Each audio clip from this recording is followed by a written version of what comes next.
না, আজকেও রোজগার হলো না। অবশ্য হবেই বা কি করে? যে মাছগুলো জালে ধরা পড়ছে সেগুলো লোকে কিনতে চায় না।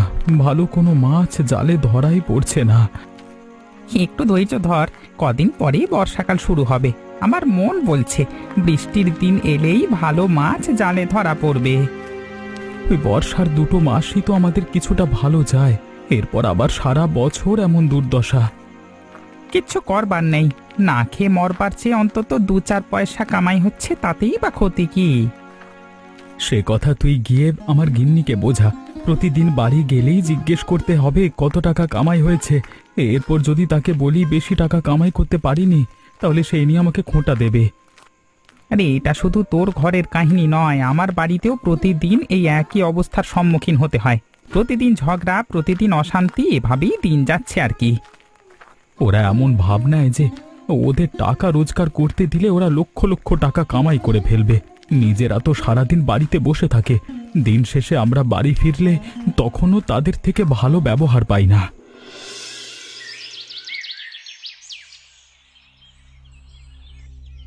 মোরালি, শুনেছি তুমি নাকি রাতে দোকান বন্ধ করে বড় রাস্তার মোড়ে জুয়া খেলো।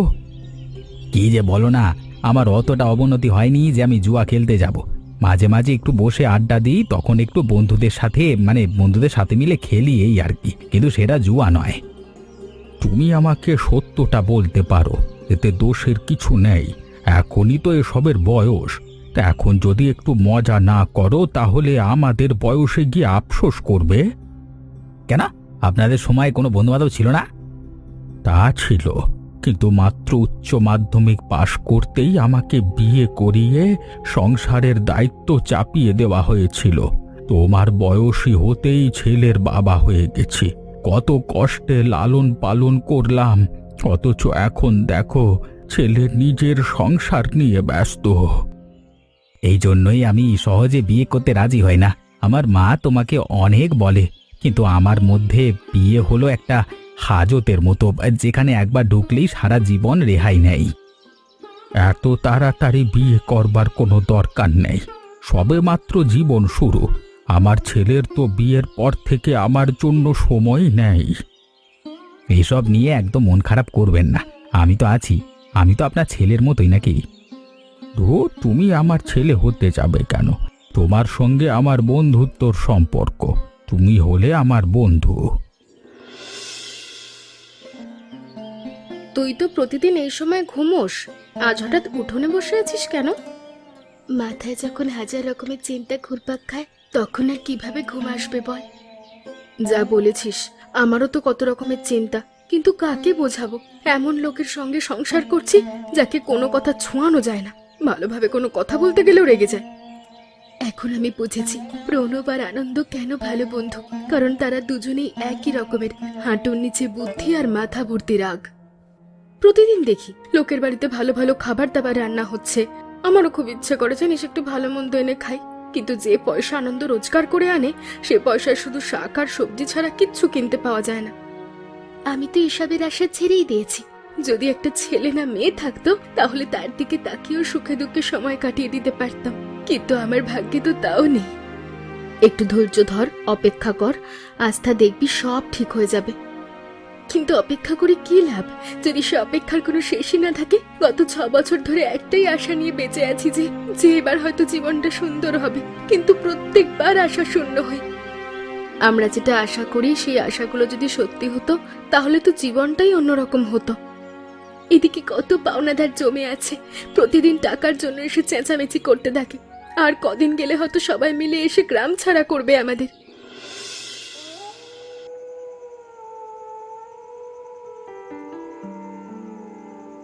তুমি প্রণবকে ডেকে পাঠিয়েছিলে? ও দেখেছো, একদম ভুলে গেছিলাম। কালকে সকাল হতেই ওকে ডেকে পাঠাবো। আজ কদিন ধরেই তো আজ পাঠাবো কাল পাঠাবো করছো, 3 মাস ধরে সুদের টাকাও দেওনি। মগের মুল্লুক পেয়েছে নাকি? ওকে একটা উচিত শিক্ষা দেওয়া দরকার। ওর তো তেমন কোনো জমি জমা নেই। যদি আমার টাকা সময় মতো পরিশোধ করতে না পারে তাহলে হয়তো ওর যে ভাঙাচোরা বাড়িটা আছে সেটাই দখল করতে হবে। পরিশোধ করতে পারবে না মানে? পরিশোধ করতে পারার ক্ষমতা না থাকলে টাকা নেবে কেন? ওকে পরিশোধ করতেই হবে। আচ্ছা তুমি একটু শান্ত হও, আমি কালকে সকালেই লোক পাঠিয়ে ওকে ডেকে আনবো, আর যত পাওনা টাকা আছে সবগুলো খুঁজবো। যদি আমাদের টাকা নিয়ে কোনো হেরফের করে তাহলে একেবারে ওকে গ্রাম ছাড়া করব। আমাদের টাকা হেরফের করে আজ অব্দি কেউ রেহাই পেয়েছে? টাকা তো নিয়েছেই, তাও কোনো অল্প স্বল্প টাকা নয়, 20,000 টাকা। এত টাকা আমি কখনোই ছাড় দেব না। যদিও আমার টাকা পরিশোধ করতে না পারে, তাহলে ওকে সর্বশান্ত করে রাস্তার পাগল বানিয়ে ছাড়বো। শুধু আমরা না, গ্রামে আরো অনেকের থেকে টাকা ধার করেছে। আমরা ছাড়া ওদের আরো অনেক পাওনাদার আছে। বলছো কি? এ খবর তোমাকে কে দিল? অত কিছু তোমার জানতে হবে না। তুমি আগে প্রণবকে ডেকে আমাদের সুদের টাকা আদায় করার ফন্দি বের করো।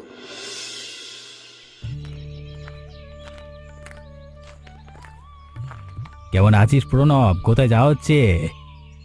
নরকে যাচ্ছি, যাবি আমার সাথে? আমি ঠিক বুঝতে পারি না তুই আমাকে এতটা অপছন্দ কেন করিস। তোর মধ্যে এমন কি বিশেষ গুণ আছে যার জন্য আমি তোকে পছন্দ করব শুনি? আচ্ছা সেসব কথা ছাড়, বলছি যত মান অভিমান আছে সব কিছু ভুলে তুই পীতাম্বর কাকুর সঙ্গে আবার মিলে যা। তুই তার খোঁজ খবর নিস না দেখে তিনি খুবই কষ্ট পান। ব্যাস ব্যাস, অনেক হয়েছে। তোর আমাকে উপদেশ দিতে হবে না। আর তুই মায়ের থেকে মাসির দরদ বেশি দেখানো বন্ধ কর। একমাত্র আমি তো আছি যে মন থেকে তার ভালো চাই। এতটাই ভালো চাস যে পিঠ পেছনে আমার বিরুদ্ধে কথা বলে তাকে ভড়কে দিস? হ্যাঁ, তোর এসব জঘন্য কাজকর্ম আমার খুব ভালোভাবে জানা আছে। তোর এই সব অপমান আমি মনে রাখবো, আর একদিন তোকে এমন ফাঁসাবো না তুই বাঁচার রাস্তা পাবি না। এ কি করছো কি তুমি? সবজিগুলো এভাবে মাটিতে ছুঁড়ে মারছো কেন? আজকে আবার পটল আর কচুর শাক নিয়ে এলে? রুদ্র, এসব খেতে খেতে আমার মুখের স্বাদ চলে গেছে। আমি আর এসব খাবার খেতে পারবো না। বলি, তুমি কোন রাজ্যের রাজকন্যা গো যে এসব সাধারণ খাবার খেতে তোমার মুখে রুচি হয় না? হ্যাঁ, তোমার জন্য কি এখন আমি মাংসের দো পেঁয়াজ আর বিরিয়ানি হাজির করব নাকি? সব সময় না হোক, অন্তত বছরে 2-1 বার তো ভালো খাবার আশা করা যায়। কিন্তু তোমার তো মুরোদি নেই ভালো খাবার খাওয়ানো। শোনো, শুধু দুবেলা রান্না করে খাওয়াটা না অনেক সহজ, কিন্তু এই খাবার জগতে যে কষ্ট করতে হয় সে কষ্ট তুমি কখনোই বুঝবে না। যদি এতই ভালো খাবার খাওয়ার ইচ্ছে থাকে তাহলে যাও নিজে কামাই করে এনে তারপরে সে টাকা দিয়ে বাজার করে খাও, যত সব ন্যাকামো।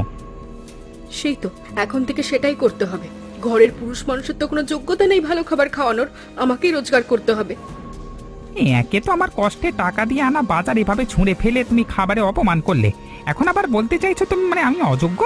আস্থার সঙ্গে যে সারাদিন থাকো সে নিশ্চয়ই এসব শেখায় তোমাকে। হ্যাঁ, আমি কি ছোট বাচ্চা নাকি যে আস্থা আমাকে শিখিয়ে দেবে? কে কাকে কি শেখায় তা আমার খুব ভালোভাবে জানা আছে। যা বাজার করে এনেছি, খেতে ইচ্ছে করলে খাও, না তো না খেয়ে মরে যা, ভালো লাগে না। চলাম আমি যাতে সাথ। কেমন আছিস? আমাকে তো একেবারে ভুলেই গেছিস। অবশ্য এখন কি আর তুই আগের কিষানলাল আছিস? এখন তোর অনেক টাকা, অনেক প্রতিপত্তি। আমাদের মতো লোকের সঙ্গে কথা বলবার কি সময় আছে তোর? তেমন কোনো ব্যাপার না, কাজে কর্মে এত ব্যস্ত সময় যায় যে কারোর সঙ্গে দেখা করার বা কথা বলবার সময় হয় না। এমনিতে আমি আজকে কদিন ধরে তোর ব্যাপারে ভাবছিলাম। তুই আসলে আমার ব্যাপারেও ভাবিস? হ্যাঁ, বল শুনি কি ভেবেছিলিস? এটাই ভাবছিলাম যে তোর ছেলে প্রণব আমার থেকে আজকে 5 মাস হলো টাকা ধার নিয়েছে। প্রথম 2 মাস ঠিক মতো সুদ পরিশোধ করলেও গত 3 মাস যাবৎ ও আমার সুদ পরিশোধ করছে না। তো তাতে আমি কি করব? আমার নিজেরই তো আমার ছেলে প্রণবের সঙ্গে এখন ভালো সম্পর্ক নেই। আজকে প্রায় বছর হতে চললো আমি ওর সঙ্গে কথা বলি না। এসব আমার দেখবার বিষয় নয়, কিন্তু আমি বলে রাখলাম, যদি আমার সুদের টাকা ও আর 1 সপ্তাহের মধ্যে পরিশোধ না করে তাহলে ওর ঘর বাড়ি সব কেড়ে নিয়ে ওকে সর্বশান্ত করে ছাড়ব। আমি তো এটাও জানতাম না যে ও তোর থেকে টাকা ধার নিয়েছে। তুই বরং ওর কাছে গিয়ে হুমকিটা দে। এবার আর হুমকি দেব না, বাড়িতে গিয়ে আক্রমণ করব। যত যাই হয়ে যাক ও তোর ছেলে। ওই যে কথায় আছে না, রক্ত রক্তকে টানে। 1 সপ্তাহ সময় দিলাম, যদি নিজের ছেলেকে বাঁচাতে পারিস বাঁচিয়ে নে। বাড়িতে অতিথি এলে শরবত খাওয়ানোর পয়সা আছে তোমাদের কাছে, কিন্তু কারোর পাওনা টাকা শোধ করার পয়সা তোমাদের কাছে নেই। আসলে ব্যাপারটা তেমন নয় গিন্নিমা, আর কিছুদিন গেলেই আমরা টাকাটা শোধ করে দেব। আজ কদিন ধরে আমার স্বামীর আয় একদম ঠিকভাবে হচ্ছে না। চুপ করো তো, তোমাদের মতো গরিব ভিখিরিদের আর যা কিছুর অভাব থাকুক না কেন, অজুহাতের অভাব নেই। আমি কোনো অজুহাত দিচ্ছি না গিন্নিমা, বাড়ির বাজারও ঠিক মতো করার পয়সা উঠছে না তার হাতে। কোনো মতে দুটো ডাল ভাত খেয়ে আমরা বেঁচে আছি। যদি তোমাদের এতই দুর্দশা হয় তাহলে সেটা তোমাদের টাকা নেওয়ার আগে ভাবা উচিত ছিল। টাকা তো ঠিক নিয়ে নিয়েছো, এখন যত অজুহাত। এবারে শেষবার, আজ উনি কাজ থেকে ফিরলেই আমি আপনার টাকার কথা তাকে স্মরণ করিয়ে দেব। আর মাত্র কয়েকটা দিন সময় দরকার। দেখো মেয়ে, আমরা কিন্তু এতদিন অবধি কাউকে সময় দিই না, কিন্তু তোমাদেরকে আমরা অনেকটা সময় দিয়েছি, কিন্তু সবকিছুর তো একটা শেষ আছে। আর মাত্র 3 দিনের সময় দিচ্ছি তোমাদের। এর মধ্যে যদি আমাদের পাওনা টাকা শোধ করতে না পারো তাহলে তোমাদের যা অবস্থা হবে না তা কল্পনাও করতে পারছো না। মাত্র 3 দিন? এতগুলো টাকা কি করে 3 দিনে পাবো? সেটা তুমি আর প্রণব জানো, কিন্তু 3 দিন পর যদি আমাদের টাকা হাতে না পাই তাহলে সেদিন তোমাদের এই গ্রামের শেষ দিন হবে। আর কতদিন এভাবে কাটাবি? এবার কোনো একটা কাজকর্ম কর, বেকার ঘুরে বেড়ালে সারাদিন জীবনের কথা শুনেই কাটতে হবে, কি বলবি? সারাদিন পরিশ্রম করে অল্প বেতনে চাকরি, এসব আমাকে দিয়ে হবে না মাইরি। আমি আরো বড় কিছু করতে চাই, যেটাতে শুধু টাকাই টাকা। তুই তো মাত্র 3য় শ্রেণী পর্যন্ত পড়ে তারপরই পড়াশোনা ছেড়ে দিয়েছিস। বড় স্বপ্ন দেখতে হলে যোগ্যতাও থাকতে হয়। আমি এমন ভাবে তীর ছুঁড়ব, নিশানা লাগবেই। আমার যে নির্দিষ্ট লক্ষ্য তাও পূরণ হয়ে যাবে। আচ্ছা, তাই নাকি? তাহলে তোমার মাথায় এমন কি পরিকল্পনা আছে? কিষানলাল বাবু একটা বড় রহস্য গোপন করে রেখেছেন, কিন্তু আমার থেকে কোনো সত্য লুকানো সম্ভব নয়। কেমন সত্য? কি জানতে পেরেছিস তুই? কিষানলাল বাবুর একটা বড় পুকুর আছে। ওই পুকুরে এক প্রজাতির মাছ পাওয়া যায়। এই মাছ একবার খেলে মানুষ রাতারাতি অনেক বড়লোক হয়ে যায়। তুই কি আমাকে এতটাই বোকা ভেবেছিস? হ্যাঁ, যে তুই যাই বলবি আমি তাই মেনে নেব? তুমি বিশ্বাস করবে কি করবে না তোমার ব্যাপার। এই জন্যই তো কিষানলাল বাবুর পয়সার অভাব নেই। আমি খুব শীঘ্রই পুকুর থেকে মাছ চুরি করব। এরপর পুরো গ্রামে আমি রাজত্ব করব। যদি ভানুর কথা সত্য হয়ে থাকে তাহলে তো ওই মাছ আমারও দরকার। তাহলে কি বুঝিয়ে শুনিয়ে ভানুর সঙ্গে আমিও হাত মিলিয়ে নেব?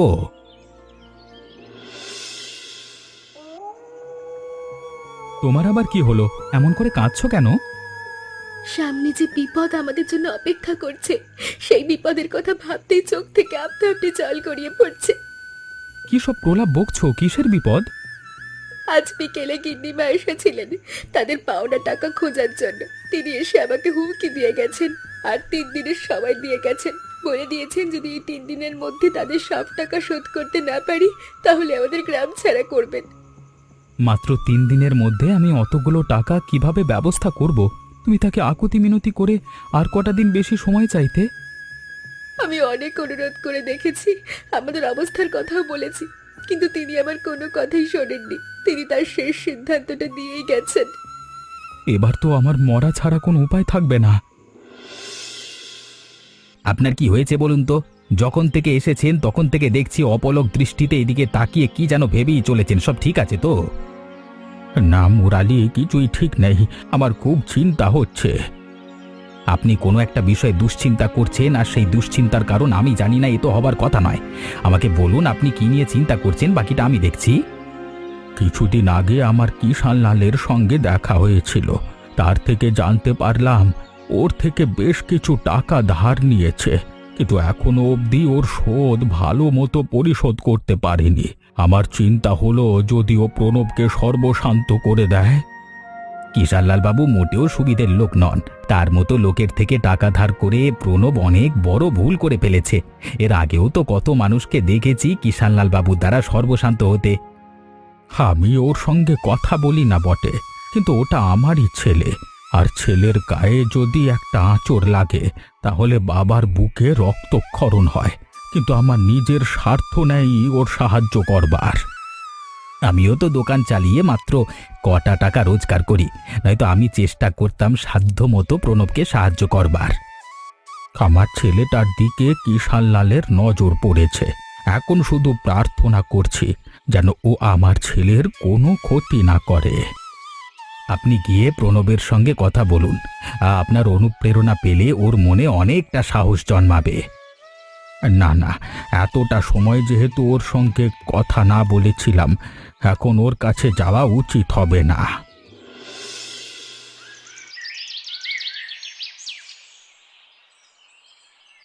বাবু একটু দয়া করুন, বিশ্বাস করুন আমরা অনেক চেষ্টা করেছি কিন্তু তারপরও পুরো টাকা জোগাড় করতে পারিনি। যদি টাকা ধার নেওয়ার পর তা ফেরত দিতে না পারো, তাহলে কেন মানুষের থেকে তোমরা টাকা ধার করো? আজকে অবধি কেউ আমার টাকা নিয়ে হেরফের করে রক্ষা পায়নি, সে কথা কি তোমার জানা নেই? আমাদের শেষবারের মতো একটা সুযোগ দিন, আমরা কথা দিচ্ছি আর মাত্র 1 মাসের মধ্যে আপনার সব টাকা আমরা আপনাকে পরিশোধ করে দেব। তোমাদের যত সুযোগ দেওয়ার ছিল আমি দিয়ে ফেলেছি, এবার আর তোমাদের কোনো সুযোগ দেওয়া যাবে না। আজকে এখানেই তোমরা আমার টাকা পরিশোধ করবে, আর নয়তো জুতো পেটা করে তোমাদের গ্রাম থেকে তাড়িয়ে দেব। পরিস্থিতির শিকার হয়ে কটা টাকা আপনার থেকে ধার করেছিলাম, আমাকে আপনি আর 1 মাস সময় দিন, আপনার যা পাওনা আছে সব পরিশোধ করে দেব আমি। এ গ্রাম ছাড়া আমাদের যাবার আর কোনো জায়গা নেই, দয়া করে আমাদের তাড়িয়ে দেবেন না। তোমাদের 1 মাসের সময় দিলে যদি তোমরা কোথাও পালিয়ে যাও, তখন আমি কি করব? আমরা কোথাও পালাবো না, দরকার হলে নিজের শরীরের প্রথম অঙ্গ প্রত্যঙ্গ বিক্রি করে হলেও আমি আপনার টাকা ফিরিয়ে দেব। এতদিন আমরা অনেক কষ্ট করেছি বলো, মাথার উপর ছাদ ছিল না, রাস্তায় রাস্তায় ঘুরেছি, ঠিকমতো খাবারও খেতে পারিনি, কিন্তু অবশেষে সব প্রতিকূলতা কাটিয়ে আমরা আজ আবার নিজেদের স্বাভাবিক জীবনে ফিরে এলাম। স্বাভাবিক জীবনে তো ফিরে এসেছি, কিন্তু যে কষ্টের মধ্যে আমরা দিন পার করেছি সেই দিনগুলো আমি কখনোই ভুলতে পারবো না। আমি কখনো ভাবতে পারিনি সামান্য কটা টাকার জন্য কিষানলাল আমাদের উপর এত অত্যাচার করবে। যখন মানুষের কাছে টাকা থাকে না, তখন পরিস্থিতি প্রতি পদে পদে তার পরীক্ষা নেয়। পৃথিবীতে টাকার চেয়েও মূল্যবান আর কিচ্ছু নেই। যেহেতু টাকার মধ্যেই পৃথিবীর সব সুখ লুকায়িত, তাহলে আমারও টাকা চাই, এত টাকা যেন পুরো গ্রামে রাজত্ব করতে পারি। এসব তুমি আবার কেমন চিন্তা ভাবনা করছো? অত টাকা তুমি কি করে পাবে? জানি না, কিন্তু আমি সংকল্পবদ্ধ। আমি অত টাকা কামাতে চাই যত টাকা থাকলে আমি কিষানলালের চেয়ে বেশি ক্ষমতাশীল হয়ে যাব। সবেমাত্র আমাদের জীবন আবার স্বাভাবিক হতে শুরু করেছে, তুমি কেন এসব আবোল তাবোল চিন্তা করছো বলো তো? আমি কোনো আবোল তাবোল চিন্তা করছি না, আমি একদম সঠিক চিন্তাই করছি। টাকা তো সে ফেরত নিয়ে এলো, এবার তার করা অপমানগুলো ফেরত দেওয়া বাকি। শুধু শুধু এই অসময়ে আমার সময় নষ্ট করবার জন্য আমাকে এখানে কেন ডেকেছিস তোরা? আমরা মোটেও তোমার সময় নষ্ট করবার জন্য ডেকে আনিনি, বরং যে সমস্যার মধ্যে আছো সে সমস্যা থেকে রেহাই দেওয়ার জন্য ডেকেছি। দেখ প্রণব, কিষানলাল বাবু তোর সঙ্গে যে অন্যায় করেছে আমরা ভালোভাবে অবগত আছি, আর আমরা এটাও জানি তুই তার থেকে প্রতিশোধ নিতে চাস। আর তোর ইচ্ছে পূরণে আমরা সাহায্য করতে পারি। আমাদের কাছে একটা খুব ভালো পরিকল্পনা আছে, যদি তুই আমাদের সঙ্গে হাত মিলিয়ে নিস তাহলে তো প্রতিশোধ পূর্ণ হয়ে যাবে। আর তোর এই দরিদ্র জীবন আর কাটাতে হবে না, তুই অনেক টাকার মালিক হয়ে যাবি, আর কোনো অভাব থাকবে না। আগে আমি তোদের পরিকল্পনা শুনতে চাই, তারপর আমি সিদ্ধান্ত নেব আমি তোদের সঙ্গে যোগ দিতে চাই কি চাই না। কিষানলালের একটা গোপন পুকুর আছে, যেটার ব্যাপারে এই গ্রামে এখনো অবধি কেউ জানে না, কিন্তু আমি সেই পুকুর খুঁজে বের করেছি। সেই পুকুরে জাদুর মাছ আছে, একবার যদি সেই মাছ আমরা চুরি করতে পারি তাহলে সেই মাছের চমৎকারে আমরা অনেক টাকার মালিক হয়ে যাব। যদি তোর কাছে অঢেল টাকা এসে যায় তখন তোর কিষানলালকে ভয় পাওয়ার কোনো কারণ থাকবে না, তখন তুই তোর ক্ষতি হওয়া আর অত্যাচারের এই প্রতিশোধ নিতে পারবি। মাত্র কদিন আগে আমার পাওনা টাকার জন্য আমি তোমাকে উচিত শিক্ষা দিয়েছি, তুমি আবার কি করে এই দুঃসাহস করলে? তোমার কি মনে হয় আমাদের মাথা ভর্তি গোবর? ওই পুকুরে সব মাছের জাদুকরী শক্তি আছে, আর সেই পুকুর আমরা কোনো সুরক্ষা ছাড়া এমনিতেই ফেলে রাখবো? আমি জানি আমি অনেক বড় ভুল করেছি, কিন্তু এখানে আমার একার দোষ নেই। মুরালি আর ভানু আমাকে উৎসাহিত করেছে কাজ করবার জন্য। কিষানলাল আমার ছেড়ে ভুল করে ফেলেছে, ওর হয়ে আমি তোমার কাছে ক্ষমা চাইছি, দয়া করে ক্ষমা করে দে, ওকে ছেড়ে দে। মগের মুলুক পেয়েছিস নাকি?